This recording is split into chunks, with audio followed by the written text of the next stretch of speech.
In this lesson, we'll cover system family schedules. So, schedules in Revit, specifically MEP, aren't just for components or component objects. You can actually create schedules for system families. For example, on my screen, we have an HVAC ductwork system.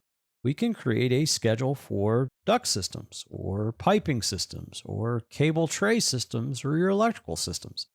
Basically, this allows you to document everything within the system so you can keep track of quantities or materials. So let's go create a duct system schedule. Let's go to the View tab on your ribbon. Once on the View tab on your ribbon, in the Create panel to the very right is a Schedule button. Click the Schedule button and then choose Schedule Quantities. On the Schedule Quantities screen, verify the filter at the top is set to Mechanical. This will display just the mechanical categories for creating schedules.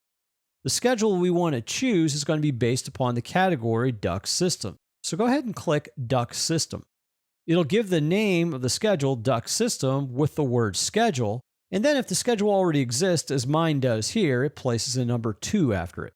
Go ahead and click OK. Up next will come the Schedule Properties window. Here we need to tell Revit what fields do we want to include in this schedule table. Let's add family and type. Go ahead and select family and type, click Add. Let's choose Flow, click Add. Maybe we want the system name, click System Name, then click Add. Maybe we also want to include the static pressure. Select it and click Add. Now, if you want to rearrange the actual order that these fields are on the right, you can select the field that you want to rearrange and then use the Move Up or Move Down button. For example, I want to move the system name up. So I'm going to highlight it, click Move Up. Now the Filter tab is the next tab over.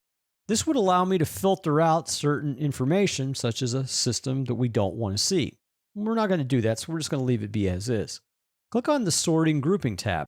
This is going to set how we would like to sort and group our systems, in this case our duct systems. So on the drop-down, you see the fields we currently set in the first tab for fields. If you want to sort on one of these fields, just select it. So for example, I'm going to choose Family and Type as my sort order. If you want to put a header row at the top with this name of the field, click Header on the left. If you want a blank row between groups, click Blank Line on the right. Formatting will allow you to actually format or change the format of each field. Appearance will allow us to change the appearance of the actual schedule table, meaning the lines and the line weight. And embedded would be if we want to embed a schedule table. In this case, we're just going to leave it set as is. Click OK. This will then produce a schedule table based on the fields that we set for our duct systems.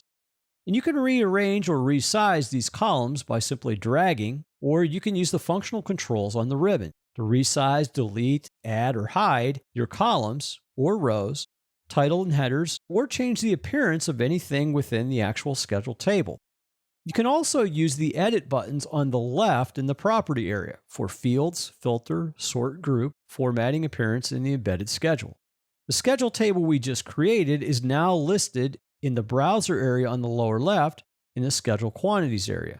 Here we can see the duct system schedule table that we just added. And again, you can add a system schedule table for any of your other systems, piping system, mechanical system, or just say you want to create a schedule table for just your duct work. You can create a schedule table just for duct work if you wanted to. So as a review, in this lesson, we looked at creating system family schedules. We talked about what is a system family schedule, and basically one based upon your systems that you create within Revit, such as your duct systems or your mechanical systems or your electrical systems or your piping systems. We then created a schedule table for our duct systems. We went to the View tab and choose Schedule and Schedule Quantities.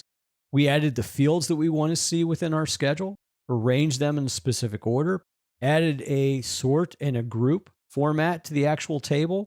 We then looked at the actual functions to actually change the font or the appearance or the line weight of the actual schedule table.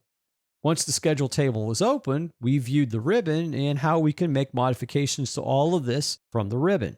We also looked at the properties area on the left and using the edit button on the properties area to bring back the actual schedule table properties window to make the same edits. And lastly, we viewed the project browser, seeing that our schedule is now listed in that area.